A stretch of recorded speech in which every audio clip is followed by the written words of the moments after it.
So I would like to welcome everybody to the sixth episode of Taboo. Still rocking and rolling. Um, so today we have a very special guest, but before we get to that, God, I sounded like a '90s talk show host. But this is my really good friend Amanda, who's going to be talking with us today. Would you like to introduce yourself? Hello, I am Amanda. I'm a friend of Vix's, and I can explain later why I'm here and what I know about the topic then. All right. So I know we talked about talking about like the lifestyles of musicians, and some of the taboos involved in that industry. Uh, I got a few top points here, but what comes to mind when someone talks about those taboos for you? Um, Immediately, because I am often around musicians, or I have been, I've traveled with them, I've photographed them, all these things I've seen, um, from the writing to the practicing to behind backstage, pre-show shits, front stage, the setup breakdown, after parties afterwards. I've seen all of that. It's mainly it depends on the type of people around, but it can be a pretty chaotic lifestyle with a lot of excess. Uh, like um, like drug use and there's a lot of stipulations, especially in rock and roll, with like underage girls and selling their soul to the devil. Selling your soul to a record label, or selling Yeah. your soul, not even writing your own music, having I've heard rumors of having people having to do sexual favors, underage prostitution, all sorts of things, along with the substance abuse, and then you have to question, like, how do some of these people live on the road almost 365 days a year and still have a family? Because a lot of them have kids back home and stuff like that. What does that do to their children's mentalities and how they're growing up? It'll completely change their outlook on life just because they have a parent that's a musician. I couldn't imagine being a kid with like a famous parent or even mildly famous parent in the music industry. But um, yeah, I think the thing, like, depending on families and like in that regard, I think like a lot of the lifestyle issues, although they're extremely excess, sometimes like the average kid can deal with depending on the kind of home they live in, at least when it comes to like drug use and being away for long periods of time, that sort of thing. I don't know. I don't know too much about like the lives of musicians because I haven't really been that exposed. But one thing that always like surprised me is like especially with like up and coming and like I guess it comes with the information age, though it's not too new a story, is like the underage girl thing, because like there was an artist that I fell in love with a few years ago and actually got to meet him in person and thought he was an absolute gentleman. And then a couple years after that, all this stuff started popping up about him like sleeping with underage girls after shows, and a lot of it was very local to like Pennsylvania. And I'm like, what the fuck is going on? Like, why would you even put yourself in that position? I think part of that is when it once they start making money and once they start actually getting people recognizing them and stuff like that, the majority of them, like, you have to think about some of those stars. They are real people putting on a fake persona of a real person. So they eventually lose their identity, and then once they make so much money, they feel like they're almost untouchable at some points. I feel like that could happen to anybody, though, not music. That could happen to literally anybody, especially if they've come from nothing or if they have some sort of trauma in their history and they rise up to be something that somebody or something that has overcome and become something greater than what they were. It's a their ego can get to them. They think they're untouchable, and Get then a god complex? they make those mistakes. they make those mistakes where they think that the rules don't apply to them. To me, some of those things, like what you do with like drugs or what you write your songs about or the persona that you take on, like to me, there's things beyond morals, and then it becomes an ethics issue to me. Like I'm pretty sure it's a very universal ethic, like don't fuck with kids and don't hurt animals, like things like that. It's just I agree on that. That's what makes me think about the difference between a musician and an entertainer. Because entertainers, they tend to sing about things that are very, I don't want to say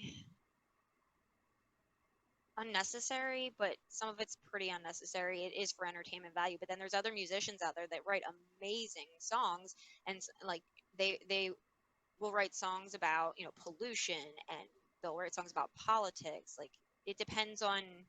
I think it depends on if the person is considered a musician or an entertainer, and I do think there is a difference.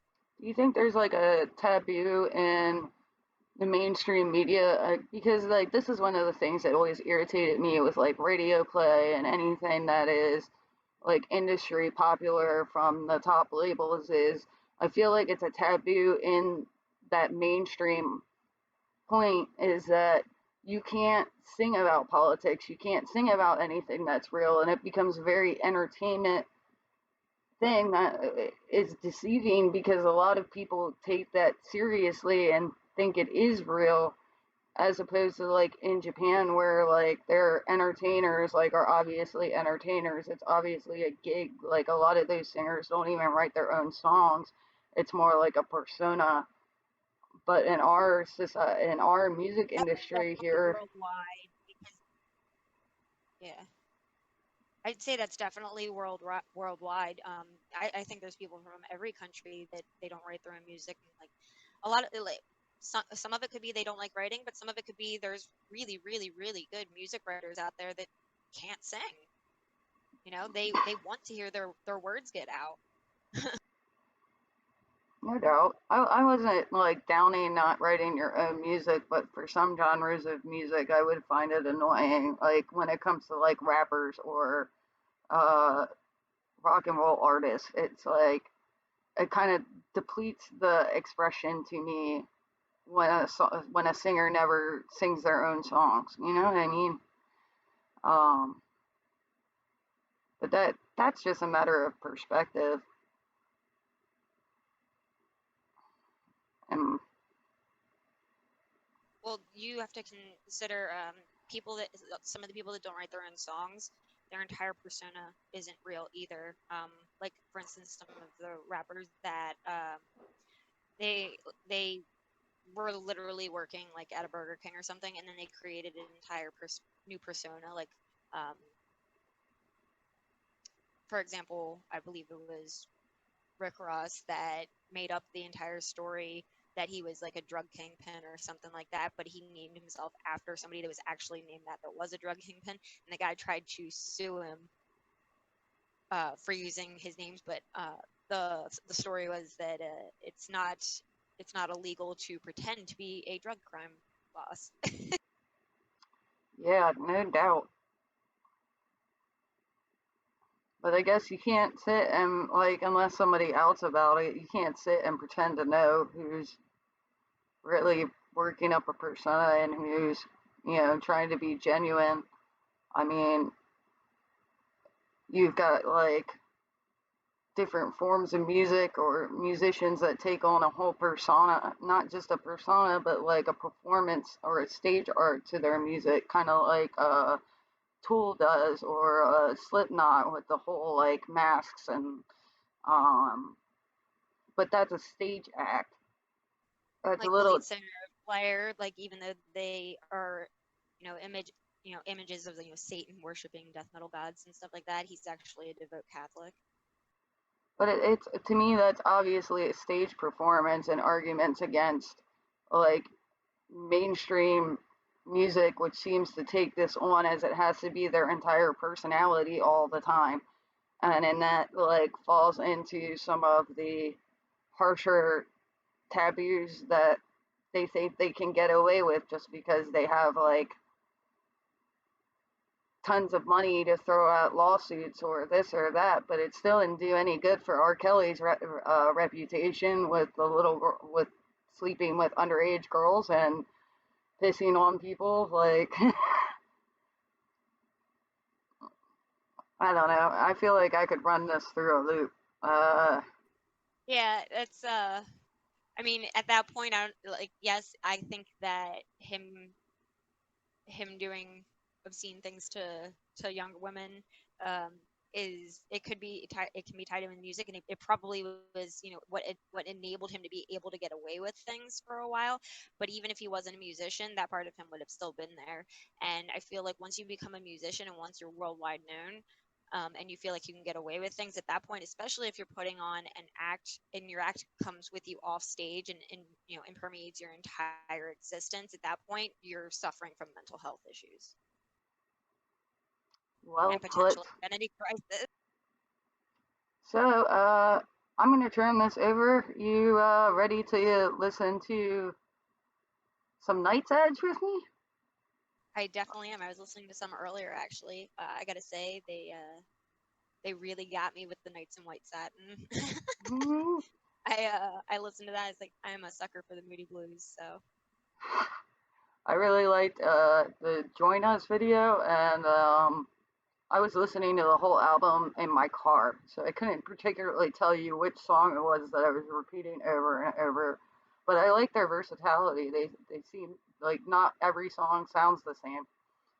But oh yeah, some of them were giving me like old punk vibes of like just going hard and partying and stuff like that. But then there was some other ones that were just so beautifully melodic. I just it was wonderful, and there was a lot of instruments that I just didn't expect to hear and whatnot. Or, well, compositions I didn't expect to hear. Then I was listening to it. My son was even dancing a little bit to it and stuff too. yeah. I mean, like, yeah, it was adorable. He was getting into it. I think they're very versatile for sure. All right. Well, let's with no further ado, let's give it a fucking listen, yeah. And then we'll talk to Tyler, the keyboardist of the band. Let's do this.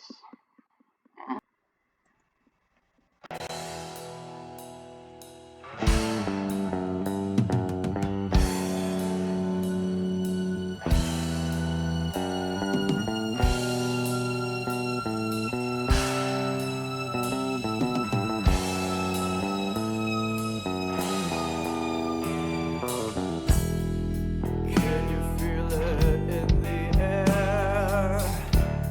The kill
and this is where I belong. It is this rage that keeps me strong.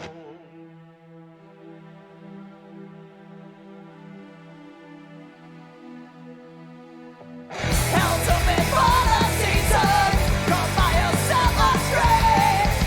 Every day is Halloween. There's monsters out of the street, pouring cannot taste. Every day is Halloween. Every day is.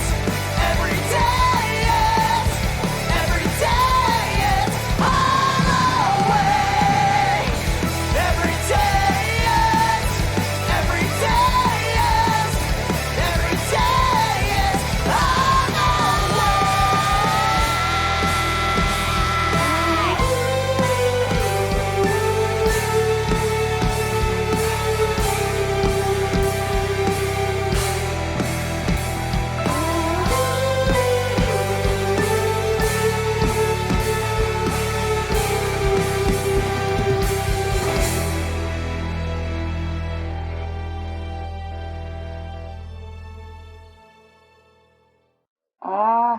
I would like to welcome everybody who's watching, the whole five of you, um, to introduce you to my good friend Tyler, who is also the keyboardist of the band Night's Edge, which we just played their Halloween song for you all. Thank you, How's it going, Tyler. everybody? Yeah, appreciate the promotion and the kind words too. You know, we work hard on this stuff, so it means a lot. Fuck yeah. How did you guys all get together in the first place? So I first joined in the band. I was the third member to join the band. It's originally gentleman's name is Brian Heron. He used to be in a band called Offensive. Wanted to break off and do his own thing. Offensive was more kind of traditional metal band. He wanted to do something a little more gothy, a little bit more punk inspired. He got in touch with my buddy Tim. Tim was the one who recommended me. And he just said, well, I need a keys player. You know, one guy I know kind of plays keys. He didn't know at the time that I had taken keys pretty seriously and essentially made it my main instrument. So, you know, I did the audition and Brian was like, all right, yeah, sweet. If you want in, you're in. And I told him, because I sing in the band too. I do backup vocals. And I mentioned that to Brian at the time. He's like, oh, sweet. You know, we can do vocal harmonies that way.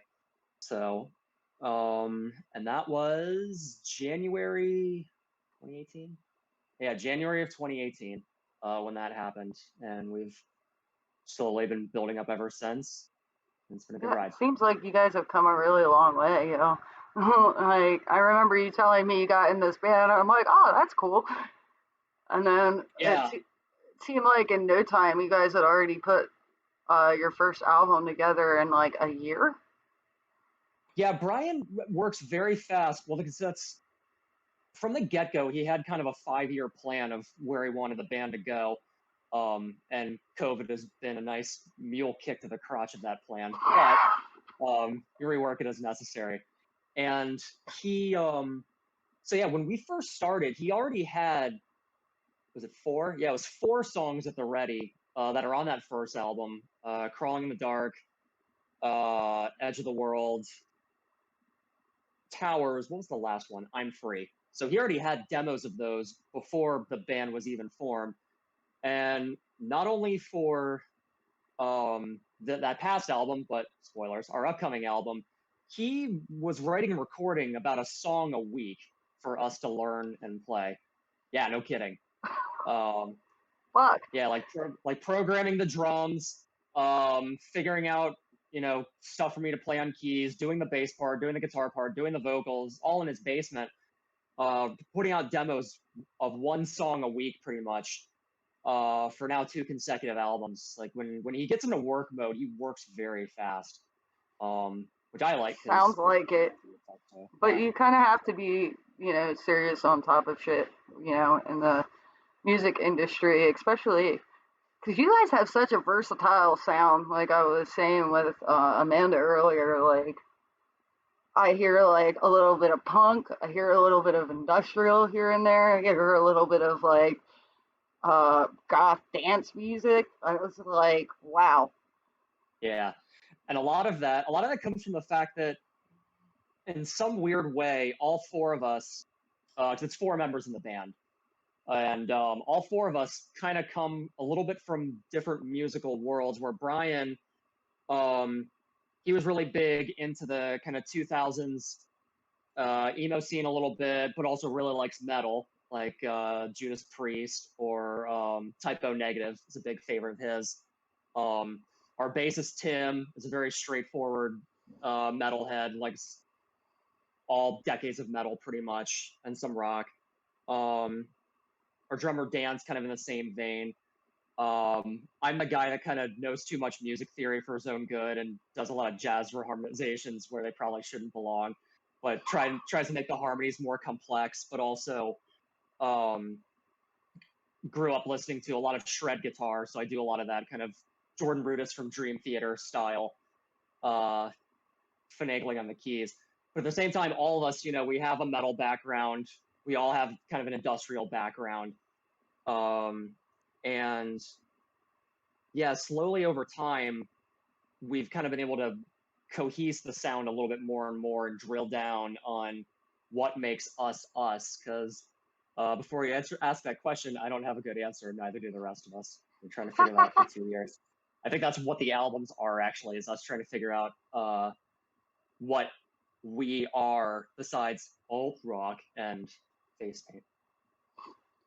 So, speaking of the face paint, like where did that aesthetic come from? So, pretty early on, all of us kind of decided it's like, all right, we need something to stand out on stage, because these days in music, technical ability, and I'm not saying we're the most technical band out there because we're definitely not, although I'm personally working on it, but that's not enough to stand out and get famous. You need a lot more elements to that. You need songwriting, like really clever songwriting. You need technical ability, in my opinion. Well, no, I shouldn't say that. You don't need it, but it's better to have it and not need it than need it and not have it. Yeah, it definitely doesn't hurt. But so with the face paint, we were like, all right, we need some kind of, I don't want to say gimmick, but fuck it. We need some kind of gimmick. And Brian was like, well, what if we did face paint with glow colors? And immediately I'm like, I'm in, that's awesome. Our bassist is like, yeah, that sounds good, let's do it. And yeah, each of us have our own look. So Tim, our bassist, he's the pumpkin head. His Instagram's literally Slack-O-Lantern because his last name is Slack. So that's kind of his look. With me, I was like, what the hell am I gonna do for this? And I just randomly thought to myself, I wonder if kabuki makeup with glow colors has been done. And to my surprise, a cursory Google search said that no, in fact, this wasn't a widespread thing. I was like, shit on me. I may have come up with kind of an original idea. And it's a little easier to see without the glasses. So like the pronounced eyebrows, the black lips, the reds, and like a little bit of blues. I did a lot of research. I was like, okay, what makes this? I want to be as authentic as I can, but then also still kind of make it my own. Which make it my own just means I sort of slap it on and I'm not nearly as ornate as actual kabuki ka. But as far as the overall theme, it's kind of just a personality plus, if you want to think of it that way. It just brings out a more extroverted side of all of us, because that's one point of masks in general, or makeup in general. It's, I don't want to say hide the flaws, although it can do that, but that's not what we're doing. That's what turning up really loud on the amps is for. I'd say it unifies you guys. Like, you can all still have your own authentic selves, but you're unified in a way that it puts on a show rather than just, a bunch of guys up there in band shirts and jeans, playing music. It unifies you guys. It shows that you're a whole entity. And that goes a long way, because that's another thing about music these days, is that even if you're really, really good, like if you're, a Tool or Dream Theater. Tool's a great example because other than Maynard, like Danny Carey's up there in a fucking Lakers jersey, just doing whatever. But like for the rest of us plebs that have to work our way through this obnoxious system, it needs to be a stage experience. The music, people can get the music online, and you can't just be motionless on stage and just play the instruments. And my evidence for that is the fact that I've seen so many of those bands locally. I'm sure you two have as well, where there's no energy. Even if it's music that may not need that much energy, you still need to be alive and put on a performance. If you put in energy as a person, your audience will respond. Oh yeah, for sure. I can tell you, like, I've been impressed more times with bands that I've seen where they have like stage performance or like a certain amount of magnetism to them, whether they're like you guys and like have a costume or a face paint or a mask, or they're just like walking around and interacting with the crowd and like, that kind of thing. I feel like goes miles longer than just having good music because it all, to me, it's special for the fans or the people who come out to see bands live. Like, um, yeah, like, and especially older bands. When I've seen older bands compared to newer bands, it's like they always have like some kind of stage thing going on, like Slayer and Behemoth, and them. Like, you've got like the 40-foot flames coming off the fucking stage, and the spotlights on each member and they're talking to each other and they're talking to the crowd, or they'll just straight up throw up middle fingers and play a song and like walk down into the pit or something. To me, that's more impressive than like coming to have my ears blown out by a boombox by my ear while these guys look like dead fish on stage. Exactly. I feel like that kind and of we try and do that a lot. Sorry, go ahead.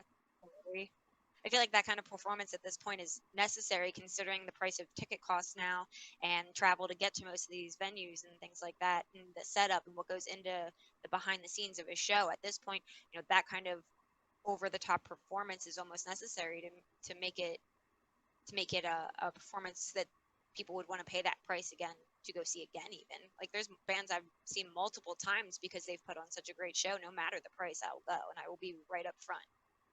Exactly. Yeah, and especially in the local scene, music has become a lot more cutthroat in that way. Well, I don't want to say cutthroat, not amongst, not from one band against the other. I never feel like I'm pitted against another band. I don't think any of us in the band do. And as far as I can tell, nobody really, down here in Baltimore, by the way, nobody down in Baltimore really feels that way. But it's more so about finding a way to, get attention, be noticed by whoever's supposed to notice you to make bands more famous, which I think these days it needs to be more through organic word of mouth, because I don't know how the fuck we're going to get on 98 Rock.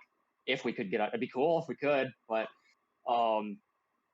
it's hard to say. So yeah, like as an example, you mentioned going to the pit earlier. Our bassist, Tim, he has a wireless rig set up in his bass. So for some of our songs, he'll start a mosh pit while playing on his bass, just like running the crowd. If I didn't worry about getting my keytar destroyed, which, by the way, if you're wondering what this guy is, that is my lovely keytar. And, don't play it as a gimmick. I try and actually treat it like I would playing a guitar, but, that has a wireless setup. So once or twice I'll step away from my rig, and, even while playing keys parts, I'm still headbanging on stage, still like kind of thrashing. Actually, I wear a headset mic for that reason, kind of like what a friggin' pop star would wear. And I specifically got one like group exercise instructors wear, so like while they're doing friggin' jumping jacks, they can still yell at people. I made a point to get one of those so that I could still sing and like be active on stage, and it's worked pretty well. And like you said, it makes the difference. You have to do it, I like that, and I think that does definitely make a difference. Think about that, all that effort you just mentioned that you put into it and stuff like that. And the way you said you guys work fast and you go hard at it and stuff like that, that's what you need to do. And that's valuable. Hold on to that. We try to. So I was wondering if you've had bad or good experiences like socially because of the style of music or the face paint and to kind of I feel like it's kind of a taboo breaker for what your band does with the so many sounds is because a lot of bands are very genre locked. Um, I don't know exactly what I'm trying to say. Hold on. I mean, go ahead, Amanda. I know a little bit with the whole genre lock thing. Like only certain places will hire certain bands because of the type of music they want in their venue. Certain people will only hire certain bands because of their personal interests and personal values, as well as there's also when you meet other bands locally. Sometimes they can be straight up catty bitches, and certain bands will only play with other certain bands or not play with other certain bands, or they'll have arguments about the lineup and who's first and who's headlining and all this stuff. Do you have any stories about that? Yeah, I guess my smile gave away a couple thoughts, but as far as our looks, I can't think of any instance where we've been um, maybe misjudged as in they weren't expecting us to sound the way we sound, but I don't think anybody, maybe the most somebody said they took one look at us and said, oh, they're too heavy for this show, and fair enough, we probably will be. And if not, we might make a point to be, just to, like, actually, here we go. There was a show we turned down for this upcoming Halloween because it was A, out in West Virginia, and B, in a bookstore. And we thought to ourselves, I don't know if this is did they listen to our music? I don't know if that'll work for us. We might destroy the place. If not with our amps, then or thrashing. But um let's see. As far as set list arrangement, let me think. I haven't had, as far as who goes on during what time, that's usually hashed out easy enough. I will say what we have had. We have had a couple times where bands have just dropped for no friggin' reason. Like, unfortunately, probably our worst night was a show we did up in New York City, and it was because half the lineup just dropped off. So we were one of two bands that played, and we basically played to the bar in the other band, and it Oh happens. shit. That is the nature of playing. Like on the other Bad hand, about for that, though. I wouldn't feel bad about though, because even if you're playing to one person, word of mouth, that could get somewhere else. I mean, what if that one person just happens to be somebody that books, you know, full venues and things like that? You never know who's going to hear. And at the same time, literally every band goes through that at some Yep. point. It's I think it's a badge of honor to have to play to three people or play to the other band or whatever. And I mean, sometimes I've seen bands do that, and then they all sit around afterwards and collaborate and have a jam session or something like that, and like let each other know what other shows are coming up soon, and see if they can help them get booked for that and stuff like that. Sometimes it can be very beneficial. So I mean, you can't always see that as a negative. It's true. And yeah, relative, because I usually say that relative to our other shows, and also because that was an out of town show, and we're like, holy shit, we're playing New York City, it's gonna be awesome, and it wasn't. But like on the other hand, yeah, our like our album release show, for example, I think we had close to 100 people for that show. So we've had decent crowds. That was at Auto Bar. I mean, it's closer to 80, like 80 to 100. We've had good numbers, is what I'm getting at. Yeah, I like Auto Bar, although actually the very first time I ever photographed a band that I wasn't like directly friends with, first time I ever helped photograph a band was actually at Auto Bar. Cool. Yeah, I love Auto Bar, except for that fucking metal girder that's on stage left. Because this band, so I was in two bands prior to this one, and in all three bands I played Auto Bar, and I was usually this guy stuck behind that damn thing. This one, I refuse on principle to play behind there. If for no other reason because our bassist Tim has a wireless rig and he can just walk away from there. No, that's the one thing I hate about that venue. Other than that, it's terrific. I was hoping when it got new management that they would raise capital and get rid of it, but anyway. What is it exactly like? I've never been to It's a, Auto Bar, so. it's a support beam, so it holds Oh. up part of the building.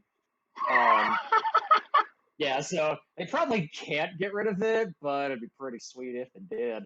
But yeah. If But it's that let's see. inconvenient, it's probably a structural beam. Yeah, I it's unfortunate, architecture inconvenience. It is. No, everyone that's played that stage knows how that feels, though. Like even big names have come through there too. Like the Melvins played there, for example. Marty Friedman, formerly of Megadeth, played there. Nice. Yeah, every band has to deal with that damn thing. But let's see what else. Thankfully, I've never had any interpersonal drama with my bandmates of any kind. And I bring that up because my last two bands, ultimately I quit due to half and half, wanting to change musical direction, but also a little bit of drama. Sometimes the drama wasn't so bad. Other times I wanted to stuff the guy down a toilet. But thankfully I've had none of that with this band, interpersonally within the band. Other than that, What was the drama about? No, I won't. No, I'm not getting into that. You say his name. You say his name 5 times into a mirror, and he'll critique your singing technique. But Oh God. So no, I'm not going to finish that sentence. Next question. All right. So I know you got your new album coming out in December, and you guys are going to be releasing a new music video on Halloween. What is it like working on this shit during the cursed year of 2020? Wait, it's been a blessing. Did you get to before the quarantine started or anything with them, or no? I'm sorry. Say it one more time, please. Did you guys get to tour at all before the quarantine started, or and all that? We had one show in 2020. That was in January at a venue up in Towson, northernish Baltimore. I'm pretty sure, I don't know this for certain, but I wasn't tested, but I'm like 80 to 90% sure I might have actually had COVID at the time and not known it, because this was in January. Because I've had the flu before, but whatever I had at that time, that was bad. And then that particular show threw out my voice, so I didn't have a singing voice for 2 weeks, and I was sick for good 3 to 4 weeks. I don't know that's why I sincerely think that might have been COVID, and just, I don't know yet. But anyway, that was our one show. We were supposed to play Soundstage this past March too, which would have been a big deal because it's fucking Soundstage. And then the country locked down, so no tours. Yeah, we had our one show. Our next show is May of next year, so hopefully that stays on the books. Hey, just in time for my birthday. Yep, and mine. But because of that, because we had a lot of downtime, we were already in the process of doing new songs for an album. Like I think Brian put out the first song, which is the one I sent you, by the way, Vix. I want to say he put that out September of last year. So that's the thing too. When you listen to this album, thematically, it's fairly bleak and nihilistic. This was all pre-COVID. Which kind of makes it even funnier in a way. But yeah, because of that, we've had a lot of downtime to record. Well, I shouldn't say a lot of downtime, but more downtime. So we recorded all of it from, I think, mid-May to the end of June. All DIY, all in our bassist's basement, using setup.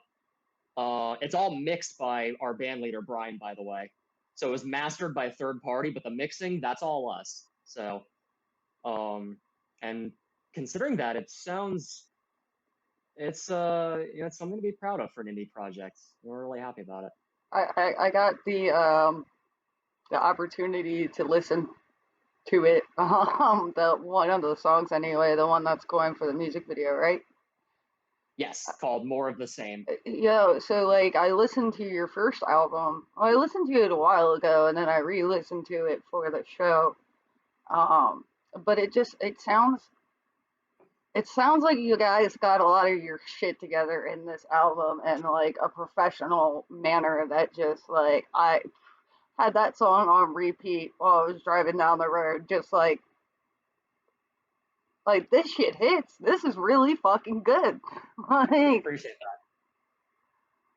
but I couldn't imagine like trying to record or do a music video during this time. Like that just sounds like hard as balls. Fuck. We got really creative with how we did it. Again, both the video and the album were all recorded in a basement. For the backdrop, without giving too much away for the video, the backdrop for the music video, it's black walls everywhere. And honestly, we just used a fuck ton of black tablecloths that we hung from the ceiling. And like we show up really well on camera, and there's a few shots where like a few get the entire band, a few there's kind of panning around getting us all playing, some of us individually playing. And thankfully, that's what I really like about the director too. His name's Matt Gishel. I'm gonna give him credit where credit's due. He's very, very good at doing a lot with a little. So this obnoxious year has turned really well for him, and that be able to use that talent, because like besides the video you mentioned earlier called "Be One of Us," there's another video we have for one of our songs called "Edge of the World." That was actually a live music video. So basically for that one, he just set up cameras everywhere, kind of let it roll. But then he also got footage of like me, setting out my keyboard and kind of tweaking with it a little bit, or like others tuning their guitars. But he did that during the intro. Just like what he's able to do with the footage, I was really impressed by it. I was like, oh shit, I didn't even know he was filming me. That's really cool, for a couple of parts. And yeah, we were able to make that work really well with him. As for the album, the guys went out of their way. We all made a point to sound treat the basement as best we could. There are somewhere in the recordings, I don't know if you ever actually did this, so a little Easter egg. So our bassist has a cat named Lilu, like from The Fifth Element, and I don't know if she ever wandered in on any of us during the recording process, but I know there were a couple times, and for the hell of it, Brian kind of took recordings of either that cat Lilu or his own cat Morty. And I wouldn't be surprised if very, very low in the mix on one of the songs, they're in on the song. So I'm gonna be keeping an eye out for the cats. Yeah. One of our songs, we should just take one of the cat's meows and just time stretch it over the entire course of a song. Just like a 5-minute time stretch, put on a fuck ton of reverb. It's not like a Sihor Rose song or something, but I feel like sound samples have come from weirder places in music. oh, totally. Yeah, it's good stuff. Looks like we lost Amanda there. Fuck. Yep, she smiled and then dipped out. She's like, all right, I've had enough of this fucking guy. But yeah, we're actually running up in an hour here. So that's usually about how long I like to run the show. Okay. But on an end note, I would like to ask if there's any advice you'd give to aspiring musicians who might be listening in, besides the things that you've already said about just working hard and so on and so forth. The best advice I can give, this doesn't just apply to music, although I'll make it for music, but it's good life advice in general. And I'm also saying this as a music instructor and a personal trainer, by the way. Whatever it is you want to do, whether it's an art form, whether it's building a business somehow, maybe some kind of community project, if you make a point to work at it every single day, even if it's just 10 minutes a day, let's say in the case of music, compound interest will reward you in the long run. And I'll give you a corollary on that too. Do not trust motivation to get you to your goal. Motivation is a fickle mistress that will give you good sex, but then steal your hoodie and probably your chain jar. But then still text you a week later, at 2 a.m. for a booty call. Don't trust her. When you're feeling motivated, going on there. I don't know where that metaphor is going. But what you want to rely on is, it's actually kind of makes a funny segue, is discipline. Having the discipline to create a schedule, to say, okay, at this time of day, on these days, I'm going to do this and this and this. I either pass or I fail. And that's literally the key to succeeding in life. And I mean that sincerely. Like, that's how people become millionaires or build successful businesses or become top tier musicians or maybe artists, dancers, anything. It takes some kind of effort every single day over the long run. And you do that every day, you won't recognize the person you become in 2 years, 5 years. And my evidence for that is that 5 years ago, I wouldn't have guessed I'd be wearing fucking glow paint, shredding on keys, because back then I was a guitarist. It works, and it's hard, but that's no excuse that it's hard. I'm still gonna fucking do it. That's the best life advice I can possibly give. And I tell my kids that too, by the way. My kids being my students, like 8, 10 years old, I was like, look, if nobody else has told you this, I will. And I'll curse a lot less and not use the sex metaphor with motivation. But it makes all the difference. It has for me, and if you apply it, I hope it will for you too. Awesome, dude. What a beautiful note to leave it on, man. I want to thank Amanda, who's, having technical difficulties right now, but, cutting out in the last 2 minutes isn't the worst thing. Yeah. And you, Tyler, for coming on here. I wish you all the success, and I hope your shit drops and just bombs away, because you guys seem to really deserve it. I appreciate that. We work hard. Really quick, if you don't mind me giving a plug for the band and where they can find us. Oh, yeah, So absolutely. I'll also... I should do that, or else Brian will yell at me. But yeah. We have a Facebook group, Night's Edge. I believe our YouTube is Night's Edge Band. We can be found on iTunes, apparently iHeartRadio. That was kind of cool when I Googled us the other day. CD Baby, Spotify, where he made a point to put us everywhere. And the upcoming album, which is called Darkest Side of Dreams, we'll be doing the same process for that. It drops sometime in December. I can't remember if we actually pick a concrete date, I'll be honest, but it is in December. I know that. The music video is on Halloween. Probably the best place to find that would be either our Facebook or our Instagram, which is Night's Edge Band. And appreciate the patronage. And one of these days, if we play live shows again, which will hopefully be soon, we hope to see you there too, because God, do I want to be back on stage playing again. Fuck yeah, I definitely want to see you guys live, especially after brainwashing myself with your music for 3 days. Appreciate that. And for everyone who's watching later on YouTube, there will be links to all their shit in the description, so be sure for the easy click. And for all you guys loyal fans on Twitch, you guys are just gonna have to do it the old-fashioned way. All right, so thank you. Let's call this a wrap. Good night, everybody. Yeah, take care. Mm-hmm.